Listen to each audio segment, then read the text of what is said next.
Fala galera, vamos para mais um vídeo aqui. Agora sim eu vou mostrar para vocês quais serão os tópicos da nossa aula do dia 24 agora. E essa modalidade EAD, ela deixa o aluno muito livre, com liberdade de estudar, de pesquisar, de ir atrás realmente do conteúdo. É por isso que a gente tem se preocupado em colocar atividades, em colocar vídeos para vocês. E de antemão eu já havia passado, antes mesmo da orientação do Ministério da Educação, para vocês estarem estudando o capítulo 4, né?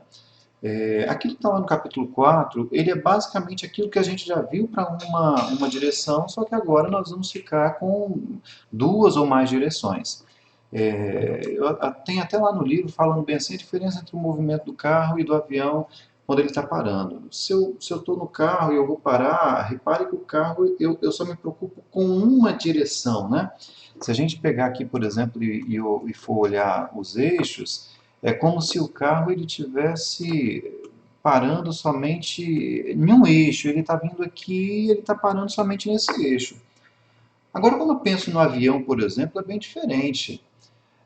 O avião ele pode estar parando no eixo X aqui certinho, mas pode ter um vento que está empurrando ele, então ele pode também se movimentar no eixo Y, e ele também está tendo variação de altura, então o Z dele também está variando. Então, quando eu olho para o avião, o movimento do avião, ele não se eu penso em uma partículazinha que está nele, ele não está movimentando numa direção só, mas ele está movimentando em várias direções, né? E o livro ele até traz aqui, é interessante, né? Ele mostra um vetorzinho e ele mostra como que você acha, como é que você chega nesse vetor. Então, se você tem um vetor R, e lembra lá que a gente falou das componentes do vetor, então, por exemplo, se eu tenho um vetor R aqui, e esse vetor R meu, vamos ver se eu consigo colocar esse vetorzinho aqui. Ele é um vetor R. Ai, cadê o vetor? Aí, agora sim. Ele é um vetor R que ele tem lá na componente X dele, que está vinculado ao I, e o Y está vinculado ao J, o Z está vinculado ao K, aquilo que a gente viu lá na sala de aula. Só para a gente relembrar um pouquinho aqui. Então, lá na componente X dele, ele tem menos 3 metros em I. E na componente J, ele tem mais 2 metros. E na componente K, que seria o Z, ele tem 5 metros. Então, como é que eu acho isso lá nos meus eixos cartesianos, né? Se ele tem menos 3 em I, eu pego aqui no X, eu ando menos 3. Olha só que legal que o cara fez aqui. Ó. Ele pegou aqui no eixo X e ele andou menos 3. E lá em J ele tem mais 2, então é como se eu tivesse subido aqui em J, ó, 2, ó, só que eu fiz isso bem aqui, ó, eu fiz isso nesse lugarzinho aqui, ó, eu subi mais 2. E lá no meu eixo Z, que está para cá, ele andou aqui, ó, 5 metros, então é como se ele tivesse distanciado aqui esses 5 metros, está vendo o que ele fez aqui? E o vetor, meu vetor R é justamente aquilo que saiu da origem e foi até a posição da partícula. Dessa forma eu consigo encontrar o meu vetor R. Mas lembre, a gente estava falando de posição. Posição a gente está vinculando a vetor. Mas e quanto que ele se deslocou no espaço? Ora, se houve então deslocamento no espaço, na verdade houve dois vetores. Então eu estava na posição 1 e eu fui para a posição 2. Qual é então o meu deslocamento? O deslocamento é justamente isso, o meu ΔR, só que agora nós estamos falando de vetor. Lembra que a gente falou sobre soma de vetores, subtração de vetores? Então, quando eu pego aqui minha posição 2 e diminuo pela minha posição 1, eu tenho justamente esse vetorzinho aqui, ó, esse ΔR. Ele também é um vetor. Ele tem módulo e direção. Lembra disso? O vetor tem módulo e direção. Dessa forma, a gente acha qual é o vetor posição. E da mesma forma que a gente falou lá na sala de aula sobre velocidade média, o que era velocidade média? Velocidade média era a variação da posição pela variação do tempo. Lembra? Da mesma forma aqui, ó, eu tenho qual é o meu ΔR, eu tenho qual é o meu vetor variação de posição. E se eu tenho o tempo, então eu encontro a minha velocidade média. E da mesma forma lá, se a gente deriva essa velocidade, nós temos então a velocidade instantânea. De igual forma, a gente tem a aceleração média e a aceleração instantânea. Estou passando aqui rápido, porque o intuito não é explicar tudo isso aqui, mas que vocês leiam lá no livro e tenham o entendimento. Agora, isso aqui é interessante. Quando eu pego, então, a minha velocidade instantânea, repare que aqui agora eu fiz a derivação ali e eu achei uma velocidade instantânea. Eu tenho uma componente, então, dessa velocidade em x, e eu tenho uma componente dessa velocidade em y. E existe um ângulozinho aqui, alfa aqui, em que se eu quero saber qual é o valor da minha componente em x, eu posso pegar ou o meu izinho lá, e no y o meu j, ou se eu descobrir quem é aquele ângulo ali, eu posso também fazer o v cosseno do ângulo ali. O vx é o v cosseno do ângulo. Assim como o vy é o v seno do ângulo. Então isso é interessante vocês repararem. Outra coisa que eu acho bem legal aqui, vocês devem ver isso lá depois, quando vocês forem avaliar, se eu penso na minha velocidade aqui, no meu vetor velocidade, opa, não é bem isso que eu queria. Vamos lá. Se eu penso então no meu vetor velocidade aqui, repare que quanto mais inclinado tiver esse ângulo aqui, a minha velocidade ela toma valores diferentes em x e valores diferentes em y, ok? Se eu pego isso aqui, se eu inclino isso aqui um pouquinho mais, deixa eu ver se eu consigo alterar esse vetor aqui. Se eu inclino isso aqui um pouquinho mais, repare, agora a minha velocidade, minha componente em x ela é diferente, e minha componente em y ela é maior. Então, quando essa velocidade ela vai inclinando, meus valores em x e em y, minhas componentes em x e em y, ela vai também tendo variação. Não de acordo com o tamanho, se o módulo é o mesmo, mas o ângulo ele diferencia, então com isso eu tenho variações diferentes nas minhas componentes de x e de y. A mesma coisa com a aceleração. Bem, quando essa aceleração ela se movimenta, né, mesmo que o módulo dela permaneça constante, as componentes dela vão variar, para mais ou para menos. Tem um testezinho aqui, eu vou deixar esse teste para vocês fazerem, o teste 1 e o teste 2. Só dar uma dica aqui nesse teste 2 aqui, ó, que ele está querendo saber justamente as componentes x, y da aceleração. Lembra que a gente falou que para velocidade eu derivava a função espaço?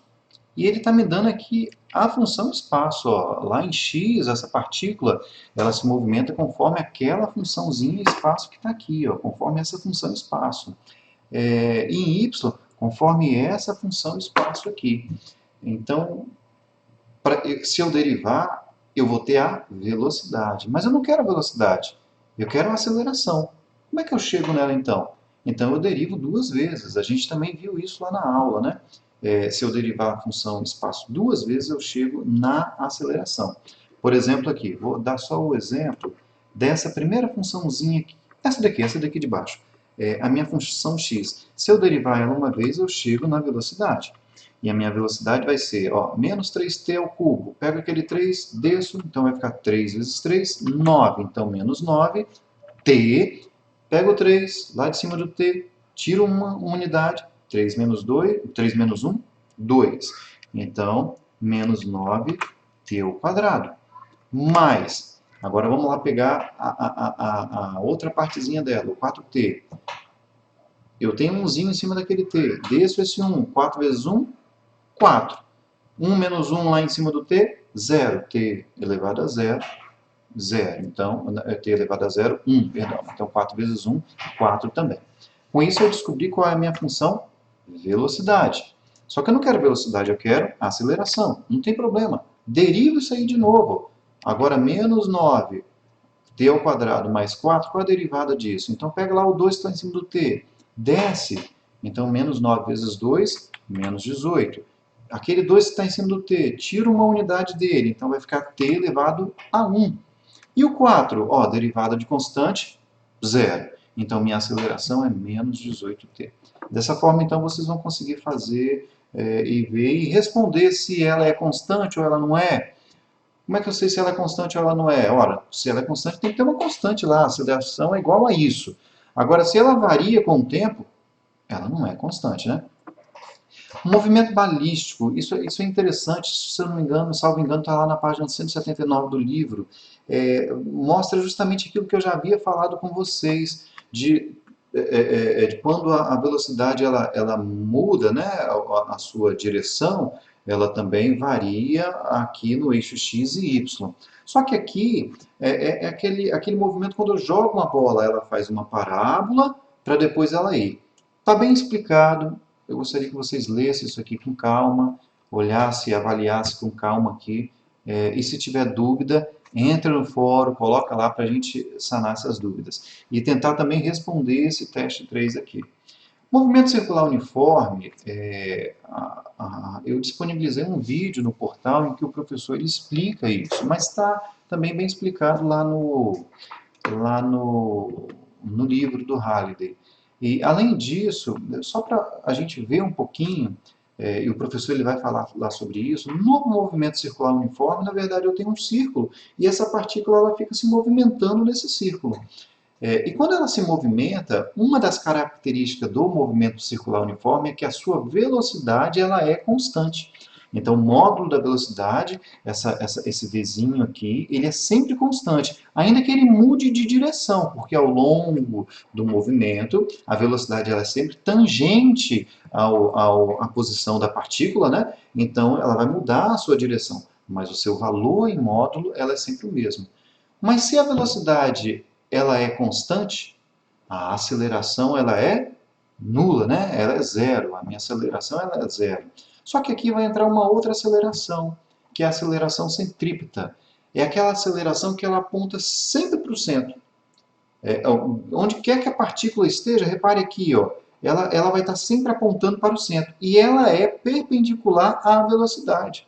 Repare, ó, a velocidade está aqui, tangencial, então a aceleração está perpendicular a ela e apontando para o centro. Aceleração centrípeta. Se eu mudo essa partícula de lugar, aqui está agora meu vetor velocidade e minha aceleração está sempre apontando para o centro. E aí lá no livro ele faz uma demonstração, depois vocês podem dar uma lida, que ele mostra o seguinte, que essa aceleração centrípeta, na verdade o valor dela é justamente a velocidade ao quadrado sobre r. Com isso, eu descubro qual é a minha aceleração centrípeta. E toda vez que essa partícula ela se movimenta no círculo também, ela demora um tempo t, que a gente chama de período, para desenvolver um círculo completo, né? Ela fechar ela ir e voltar para o seu ponto inicial. E esse tempo, lá no livro, ele mostra, né, a fórmula dele é justamente 2πr sobre v. Dá uma olhada no vídeo que eu disponibilizei lá. Entra também nesse site aqui, esse site é bem interessante, e ele mostra justamente qual é o comportamento da partícula, tá vendo?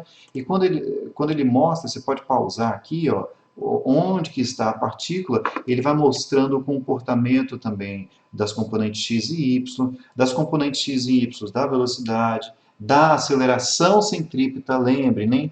Como a velocidade é constante, a minha aceleração instantânea ela é zero, né?